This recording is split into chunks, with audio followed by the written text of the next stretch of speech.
Welcome to Chain Reaction, the Foreign Policy Research Institute's flagship network of podcast series examining the political, security, economic, and social trends shaping Europe and Eurasia.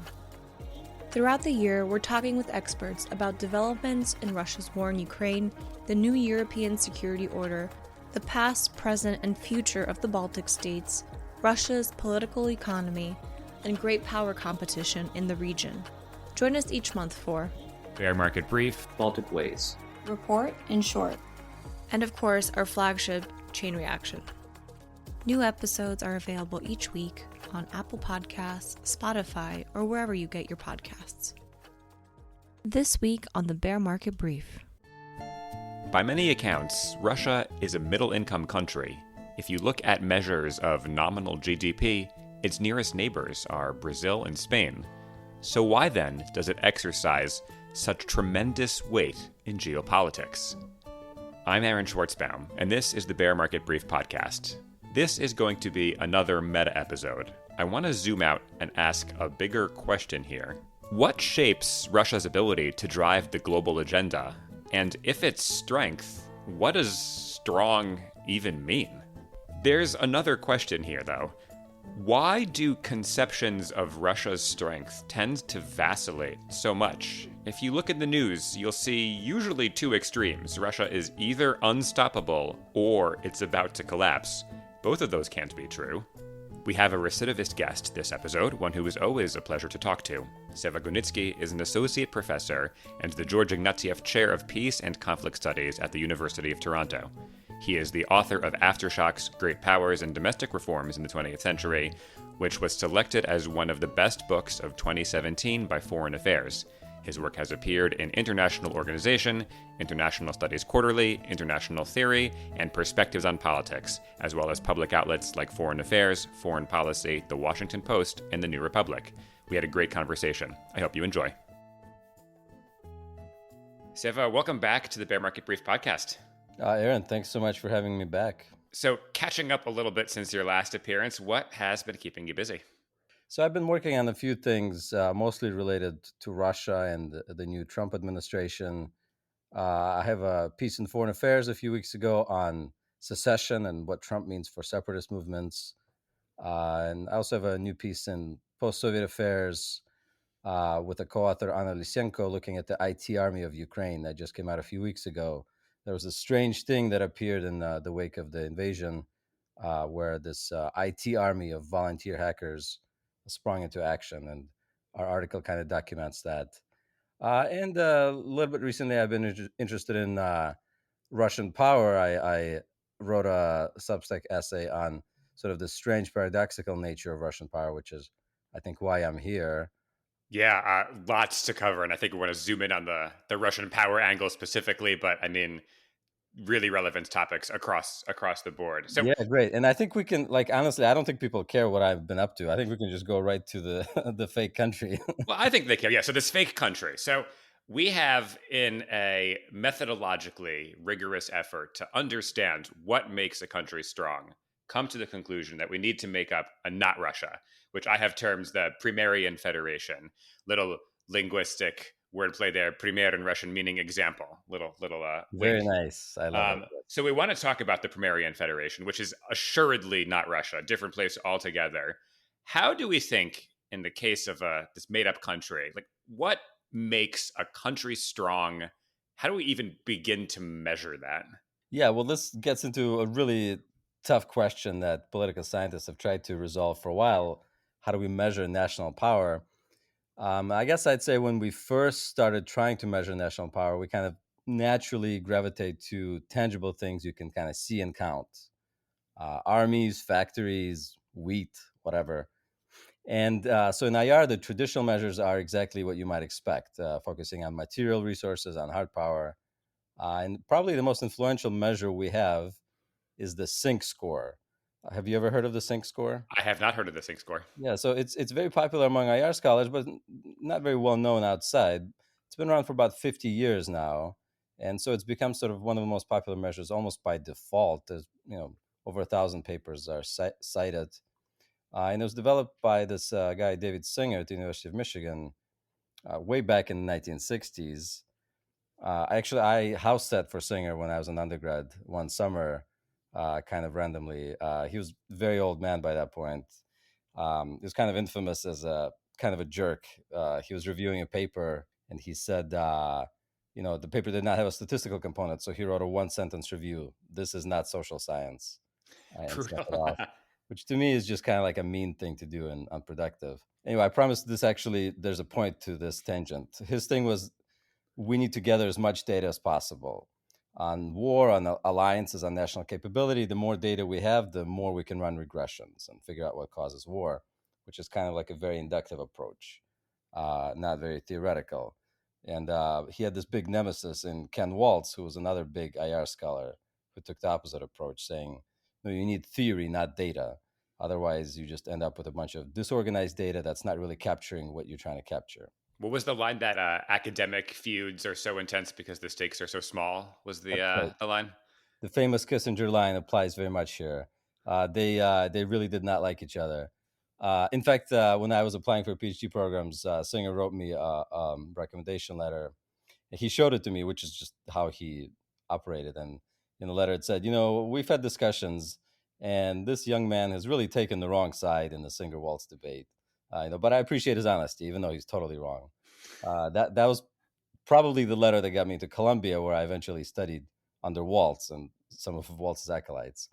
But anyway, how's this related to Russian power? So Singer's sync score is a composite index, which means he just throws a bunch of things in that deal with material resources.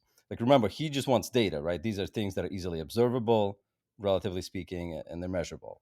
And so there's 6 components: total population, urban population, iron and steel production, energy consumption, military personnel, military expenditure. So the individual elements don't matter, but the basic idea here is that these indicators somehow collectively capture a country's demographic, industrial, military resources that can be used for war or whatever other state objectives. And it's been used for, like, as I said, over 1,000 studies by now and more every year. And so you get, with that index, you get countries like China, which has been leading the world since 1995. Okay. And then you get US and India in the top 3. So countries with large populations and armies that produce a lot. US has something like 14% of global power. China has 22%.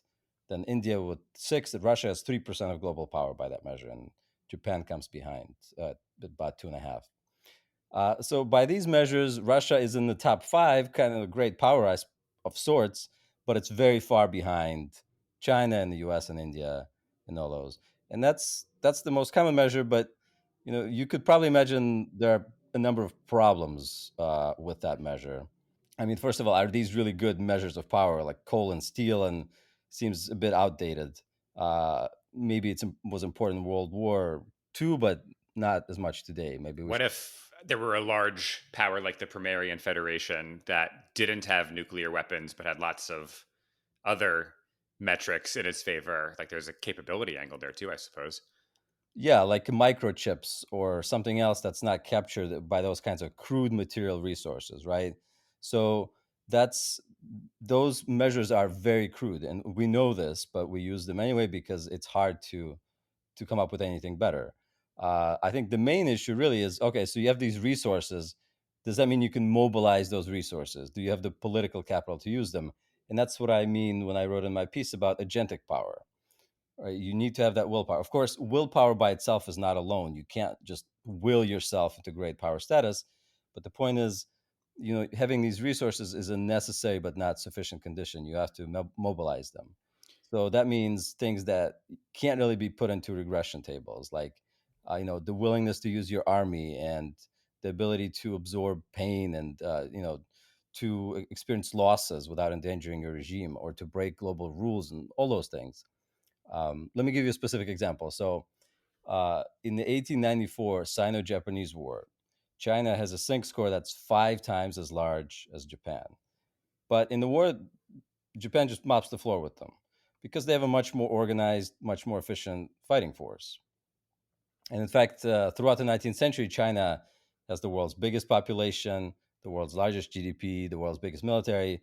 So it has a very high sync score, but Do you know what that century is called in China, the 19th With the century? century of humiliation, right? Is Exactly right. It's a century of humiliation, defeated repeatedly by much smaller quote unquote powers like Britain and Japan. And that's why I think we need to think about power not just as the sum of resources, but the capacity to turn those resources into political outcomes. So, does the state have the internal cohesion or decision making autonomy to do all those things, the ability to act decisively or even rashly?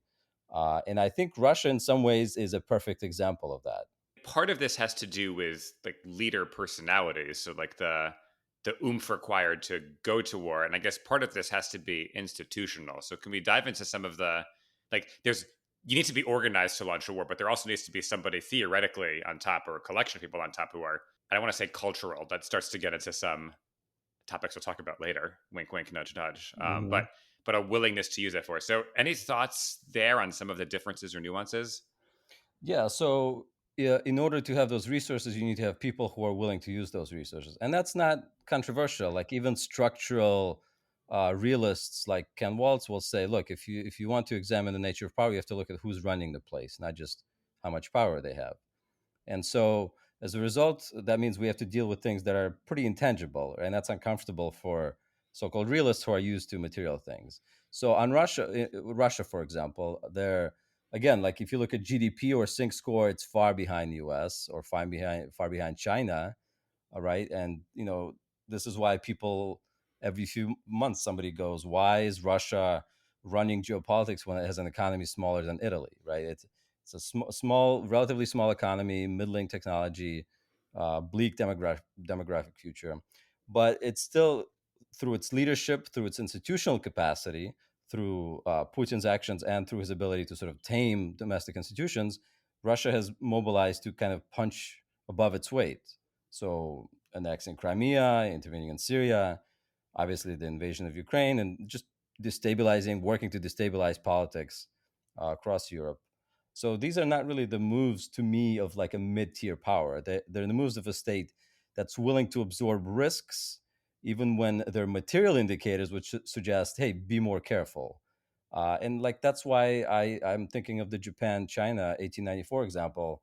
In theory, China had more latent power, but they had very different agentic capacity.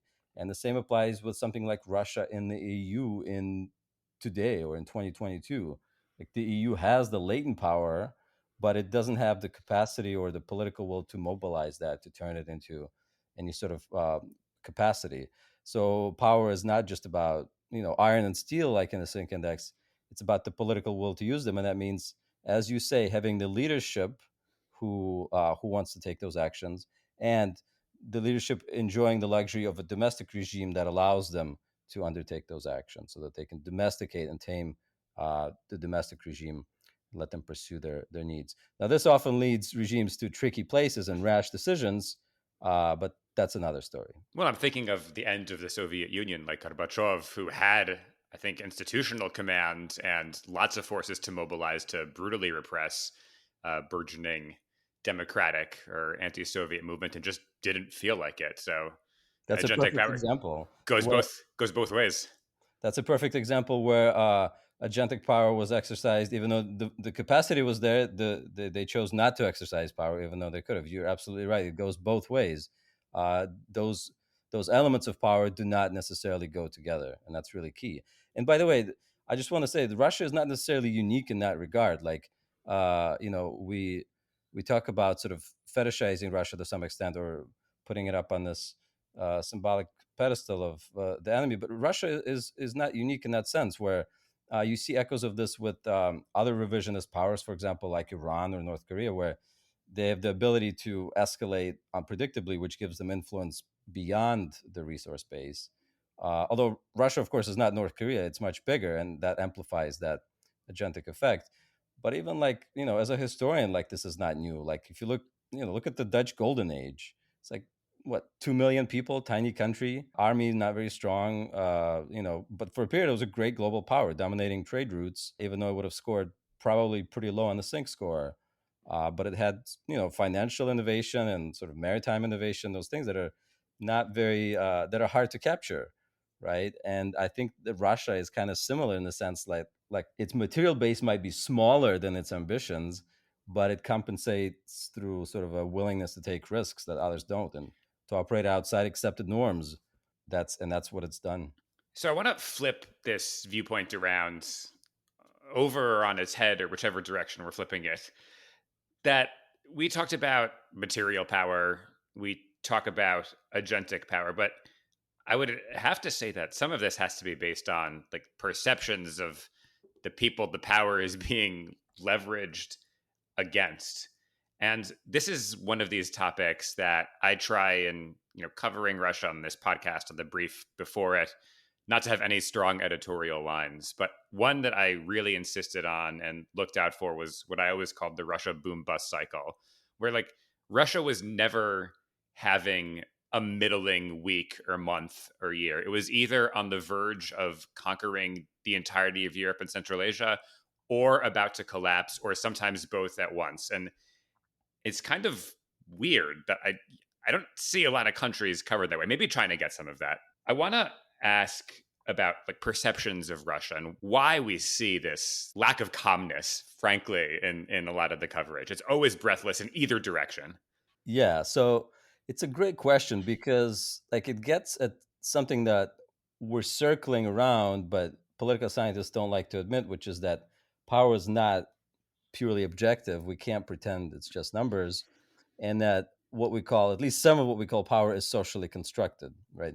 But that's fine. We all know that. I think there's another piece here that's specific to the moment that we're in, which is how Trump perceives Russia and then how critics of Russia perceive Russia, because they come from, as you say, very different perspectives. But I think for valid reasons in both cases.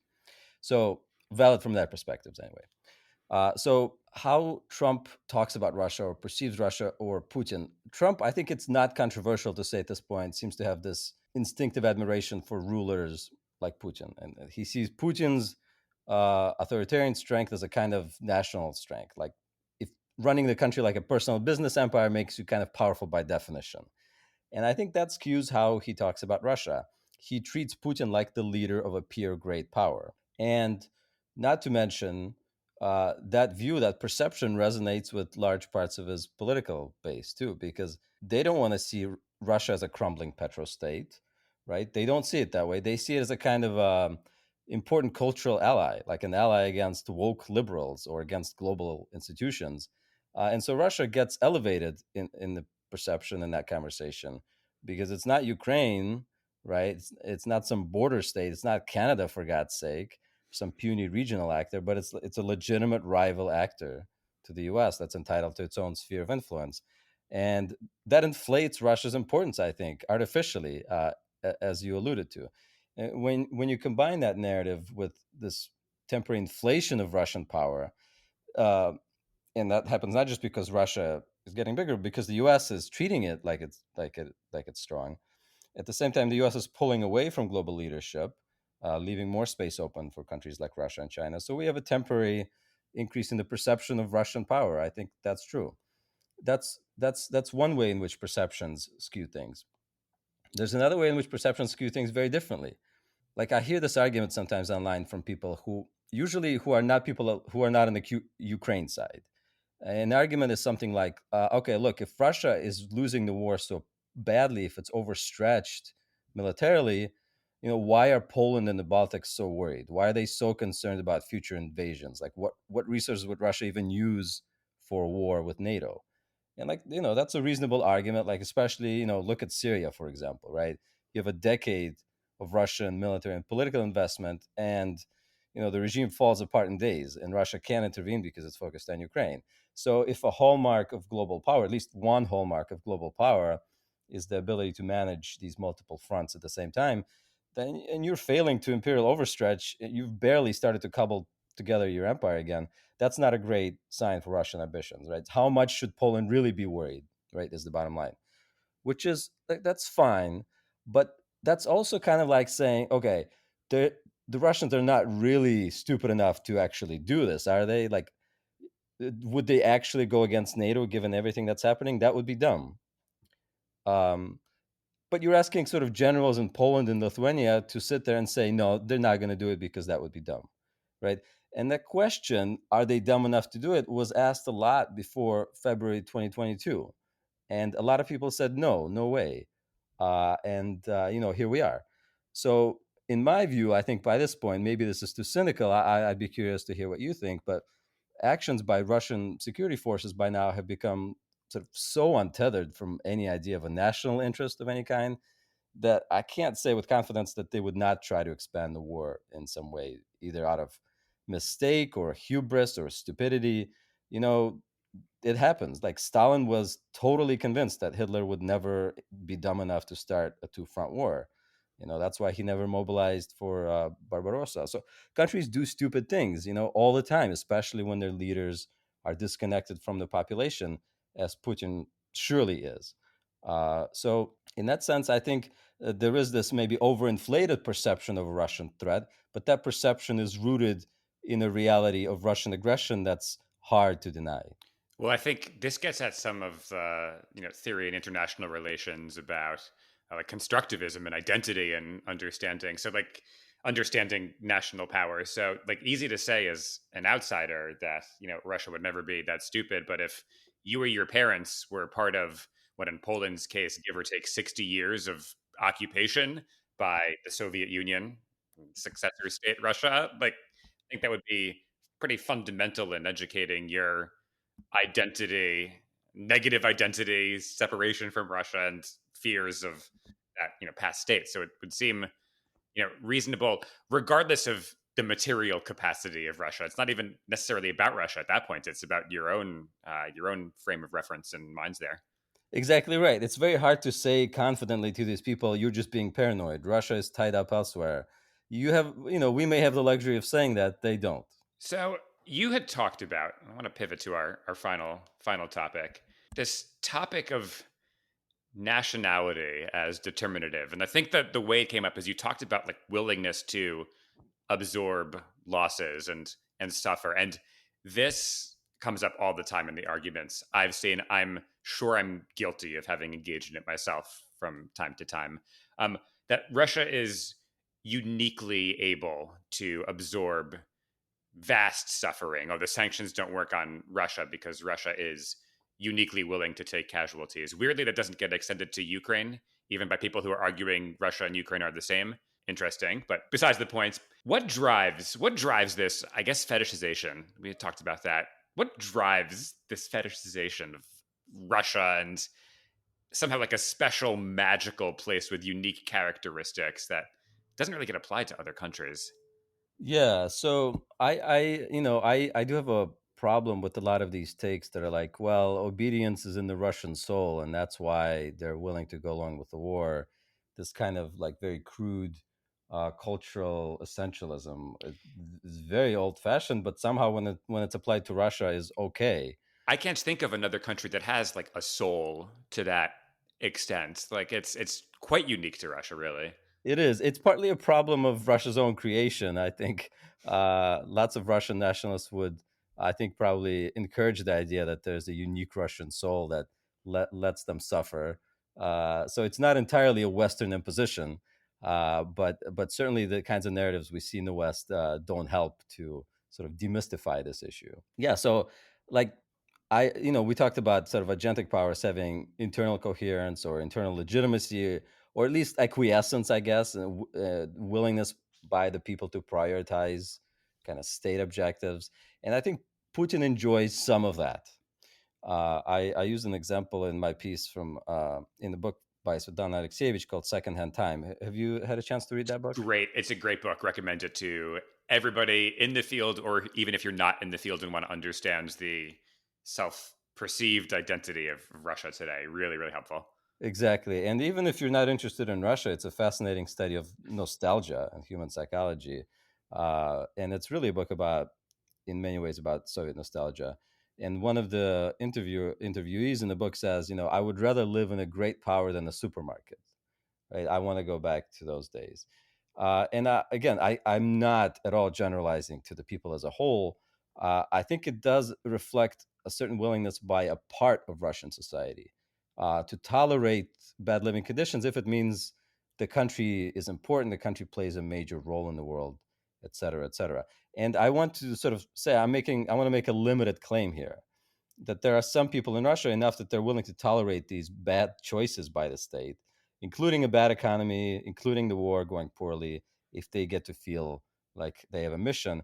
And that helps Putin in his pursuit of foreign policy because it gives him political running room. He does not need overwhelming public support. He just needs enough passive tolerance, right? You don't need the whole country marching in the streets waving flags. You just need enough people who are willing to sit home and just go along with it and not resist, because that allows the state then to feed a larger narrative of national pride, geopolitical relevance. And by the way, this isn't some mystical like Russian soul bullshit or some ancient cultural determinism.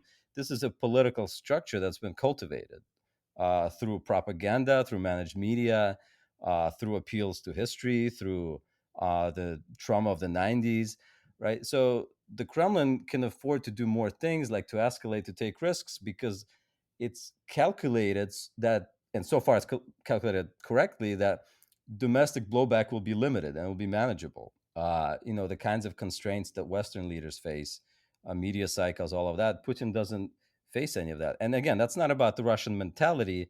That's about regime design. And it's one of the reasons Russia can still project power abroad, even though its fundamentals at home might be weak.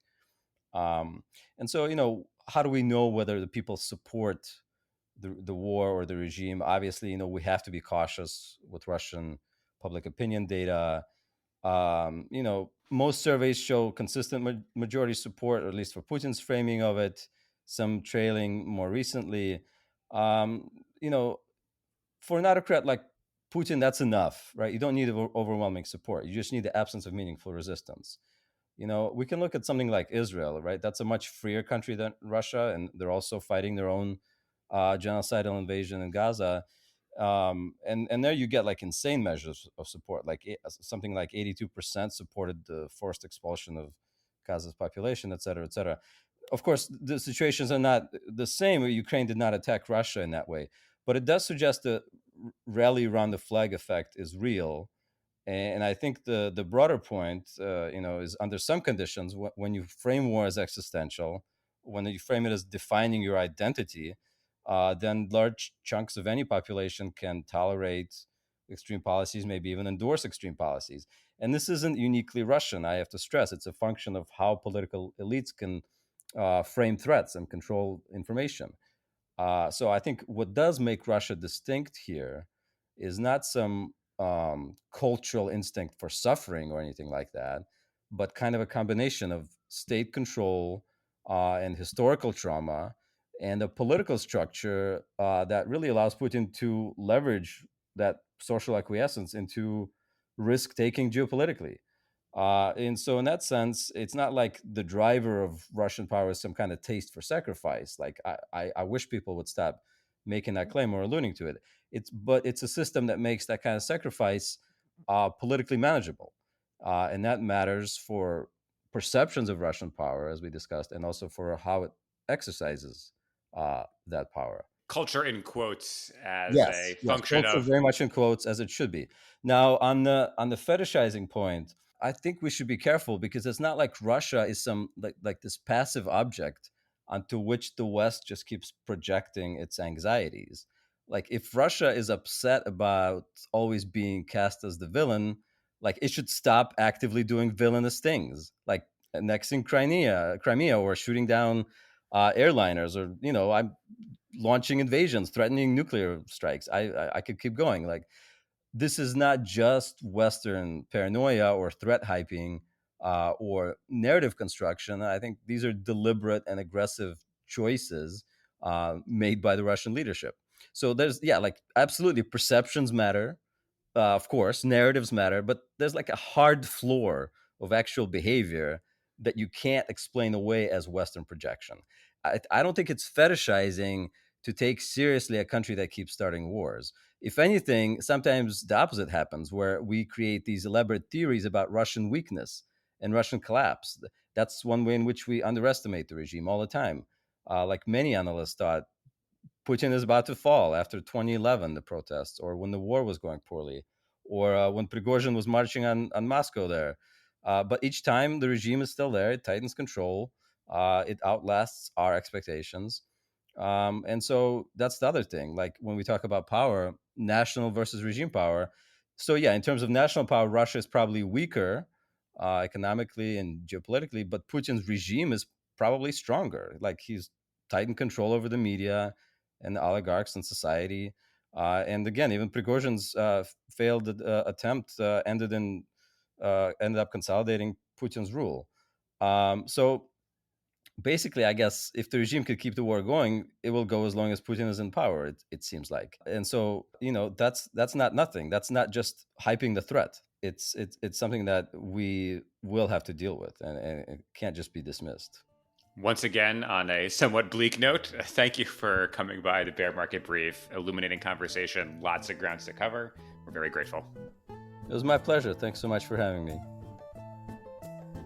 Thanks to Seva, and to you, listener, for joining. So, how do you feel? How strong is Russia actually?